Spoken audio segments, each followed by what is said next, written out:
Na aula de hoje nós vamos ver o livro de Levítico. Eu dei o nome para este livro de O Livro da Expiação.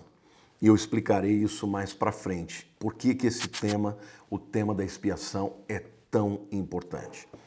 Bom, Levítico 11:44 é o versículo-chave do livro de Levítico. E diz assim: Eu sou o Senhor, vosso Deus. Portanto, vós vos consagrareis e sereis santos, porque eu sou santo. E não vos contaminareis por nenhum enxame de criaturas que se arrastam sobre a terra.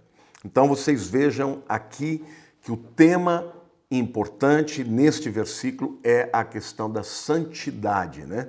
E obviamente, como somos seres pecaminosos, precisamos de ter os nossos pecados expiados, perdoados, e daí o tema, ou o nome do livro de O Livro da Expiação. Qual é o tema principal no livro de Levítico, gente? Ele continua a partir do Êxodo sem fazer uma interrupção, né? Na verdade, o livro de Levítico é uma continuação do livro do Êxodo. E ele vai descrevendo quais são os rituais, né, que foram dados por Deus e quais são as práticas que o povo deveria ter para adorar a este Deus que é santo. Então, a santidade e a perfeição de Deus são retratadas ao longo desse livro como um todo, tá? O livro de Levíticos, na verdade, ele apresenta as verdades de como um povo pecador pode se relacionar com um Deus santo. Então, o pano de fundo e propósito é exatamente isso. Responde à seguinte questão: como é que seres humanos pecadores podem se aproximar de um Deus que é tão santo? Então, a palavra santo e santidade ocorrem mais de 150 vezes no livro de Levítico. E é, obviamente, repleto de leis, né, que definem as maneiras como o povo de Deus deveria se portar e como deveria adorar. Ou seja, vocês vão me adorar? Vocês vão me adorar do jeito que eu quero. As condições são minhas. Eu estou disposto a perdoá-los, mas vocês têm que se submeter, porque sou eu que vou dizer como é que vocês vão me adorar, né? Então o povo, ele é instruído no livro de Levítico a manter o seu relacionamento com o Deus vivo, vivendo uma vida de santidade. Isso é muito importante, porque ainda hoje, ainda que nós vivamos num período de graça, Deus continua sendo santo e continua querendo que o seu povo viva uma vida de santidade. Bom, o autor, em terceiro lugar, nós já falamos para vocês em outras aulas, que é o mesmo autor, né? Dos 5 primeiros livros. Levítico é o terceiro livro, né? Gênesis, Êxodo, Levítico, o terceiro livro, também foi escrito por Moisés, né? Só que aqui, gente, nesse livro, nós temos uma frase, né, que é constantemente vista no livro. O Senhor falou com Moisés. Então aqui está óbvio que Moisés é de fato o autor, né? E tanto rabinos, quanto judeus, quanto cristãos, né, afirmam que Moisés é o autor do livro de Levíticos. A data, de novo, aproximadamente 1400 a.C., e muito deste material aqui que foi escrito foi dado por Deus a Moisés no Monte Sinai. Tá? No Monte Sinai, Deus não ficou 40 dias só para falar para Moisés a respeito dos 10 mandamentos. Ele falou muito mais coisas que foram depois, né, gravadas tanto em tábuas como também nos não manuscritos. Naquele tempo não se escrevia em manuscritos, né? Se escrevia em pedra, em argila. Em quinto lugar, nós temos aqui o esboço do livro. Bom, começa com os regulamentos para os sacrifícios e ofertas. O livro de Levítico, gente, tem muitos tipos de sacrifício. Existiam sacrifícios diários, sacrifícios de pecados, sacrifícios para reconciliação. Existiam sacrifícios agradáveis e suaves, ofertas suaves, que não era derramamento de sangue, muitos tipos de sacrifício. Sacrifícios que deveriam ser ofertados para Deus em datas específicas, e o mais importante deles, ou os mais importantes deles, eram os sacrifícios ofertados no dia do Yom Kippur, também chamado de dia da expiação ou dia do perdão.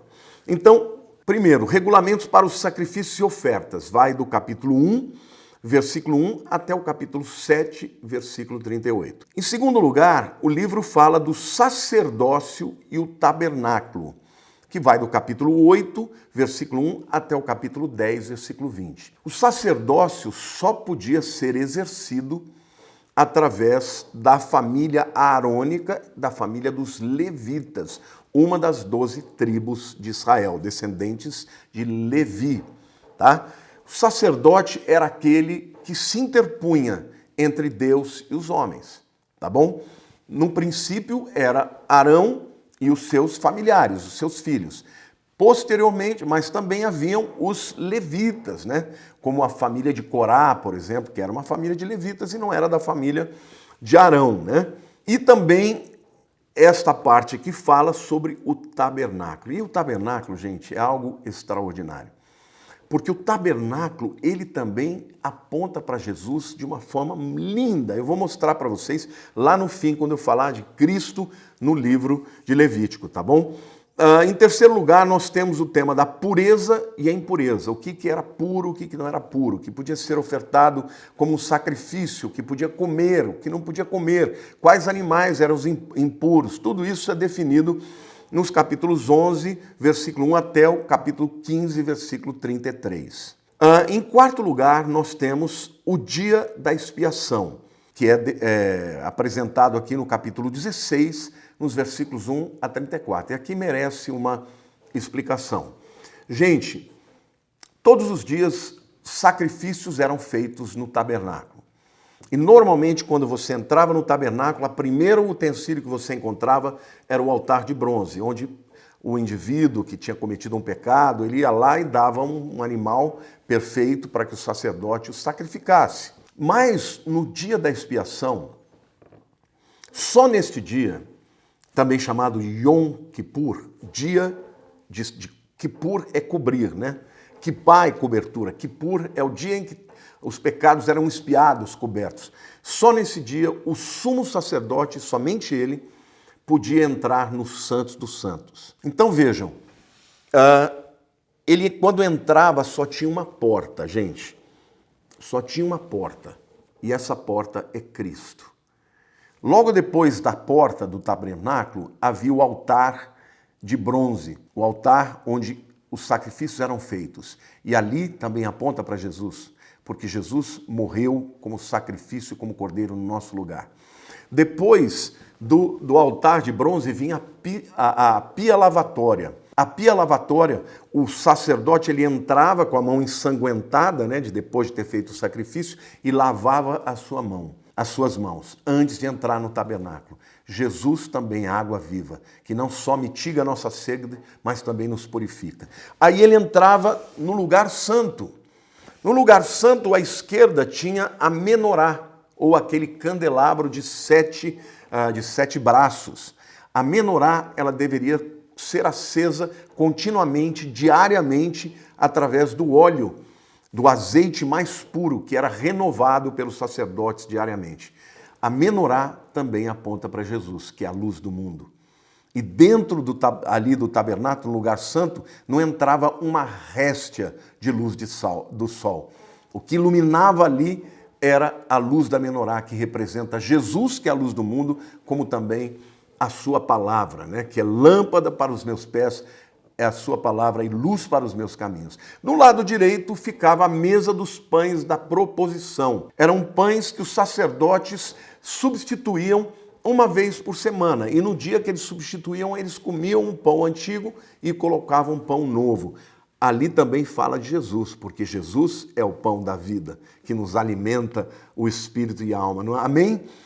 Em seguida vinha o altar de incenso, em que o sacerdote, ele ali diante do véu, antes dos santos, ele intercedia pelo povo de Israel queimando incenso. Jesus é o nosso intercessor. É ele quem está diante do Pai intercedendo por nós. Não é lindo, gente? E aí então vinha um véu que separava o lugar santo do lugar santíssimo.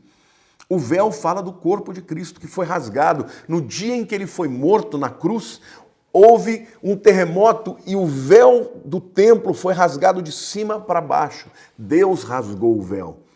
E ali, como o autor de Hebreus diz, que nós temos um novo e vivo caminho pelo sangue de Jesus e podemos chegar até ele com intrepidez, com coragem, através do véu que é o seu corpo. Então o véu também falava de Cristo. Mas dentro do Santo dos Santos havia a Arca da Aliança. E a Arca da Aliança era uma peça importantíssima, porque ali representava a glória de Deus, a habitação de Deus. Dentro da Arca da Aliança tinha 3 elementos. Tinha o vaso do maná, tinha a vara de Arão que floresceu e tinha as tábuas da lei. Esses 3 elementos eram condenatórios para Israel. Porque o vaso do maná, que era a provisão de Deus, o povo chamou de pão vil. Porque a vara de Arão foi colocada ali porque o povo duvidou de que Arão era, de fato, o sumo sacerdote que Deus havia escolhido. Então Moisés manda cada líder tribal jogar o seu cajado ali e deixar no tabernáculo por uma noite inteira. E aí, no dia seguinte, eles foram lá, Moisés pegou todos os cajados e todos permaneceram iguais. O de Arão tinha florescido com flores de amendoeira. E ali o povo reconheceu que ele era, de fato, a autoridade espiritual. Mas também era condenatório, porque o povo não creu. E por último, a lei.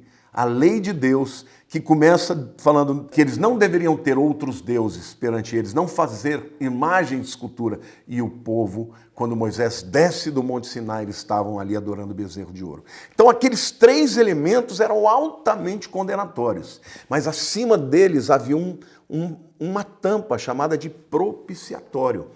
Era ali que o sumo sacerdote jogava o sangue, né, dos sacrifícios dos animais puros, para expiar, para cobrir, de maneira que Deus olhava de cima, ele não via o que condenava o povo, ele via o sangue de um animal perfeito. Aquele sangue era também aspergido em todos os santos dos santos, não só na tampa, mas embaixo também no chão.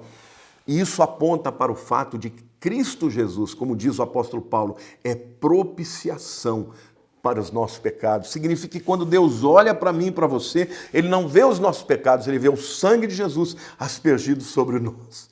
E isso fala do dia da expiação, que apontava para o dia que Jesus na cruz morreu pelos pecados de toda a humanidade. Não é sensacional, gente? Não é extraordinário? O livro de Levítico aponta para isso, aponta para o fato de que um dia Deus haveria de perdoar definitivamente os pecados do mundo. Naquele tempo, todo ano tinha que ser repetido. Por quê? Porque o sangue de touros e de bodes não podem perdoar. No dia da expiação também tinha algo interessante. Haviam 2 bodes.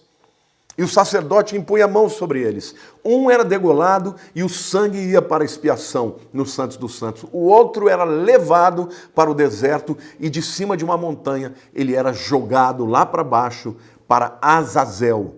E muitos acreditam que era morrendo para provar, né, para o próprio demônio de que agora o povo estava limpo dos seus pecados. Então, queridos, o esboço do livro começa com regulamentos para sacrifício e ofertas, depois o sacerdócio e o tabernáculo, depois pureza e impureza, o que pode ser um bom sacrifício, o que não pode, o que pode ser comido, o que não pode. Depois o dia da expiação, que é o capítulo 16, de 1 a 34. Depois, em quinto lugar, regulamentos a respeito do viver, que vai do capítulo 17, verso 1, até o 22, 33. E, por último, instruções para a vida nacional, como o povo deveria viver, né?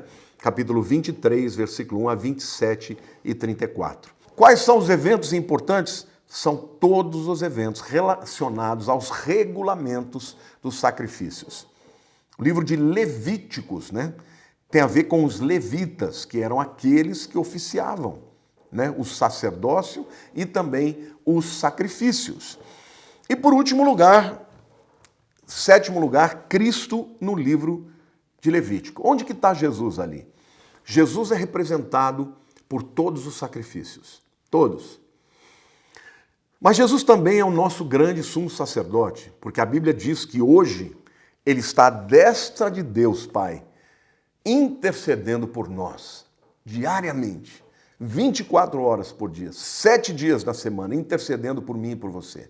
Ele é o verdadeiro sumo sacerdote. E quando ele entra nos céus, com o seu próprio sacrifício. Então ele não é só o sumo sacerdote, mas ele é também o Cordeiro de Deus que tira os pecados do mundo. Ele oferece o seu sacrifício e o seu sangue lá na tampa da arca verdadeira, porque aquela que tinha na terra era só um tipo da verdadeira. O livro de Hebreus fala que são sombra das coisas definitivas. Tudo que você vê lá, todos os sacrifícios apontam para o que é definitivo, que é Jesus, né? O bode expiatório, né, de Levítico 16, de 20 a 22, que carregava os pecados de Israel, né, que levava para longe, para o deserto, é Jesus. É Ele quem carrega os nossos pecados para longe. Todos os sacrifícios apontam para Jesus. E o Yom Kippur, o dia da expiação, aponta para o dia que o Filho de Deus morreu na cruz, no nosso lugar. É por isso que a Bíblia diz em João 3,16, porque Deus amou o mundo de tal maneira que deu seu Filho unigênito para que todo aquele que nele crê não pereça, mas tenha a vida eterna. Eu e você fomos justificados pelo sangue de Jesus e pela nossa fé em Cristo, e por isso podemos estar com Deus. Mas temos que viver uma vida de santificação, porque sem a qual ninguém verá o Senhor. Deus te abençoe. Espero que você esteja gostando desse curso e que coloque em prática todas as verdades aqui apresentadas. Fique com Deus.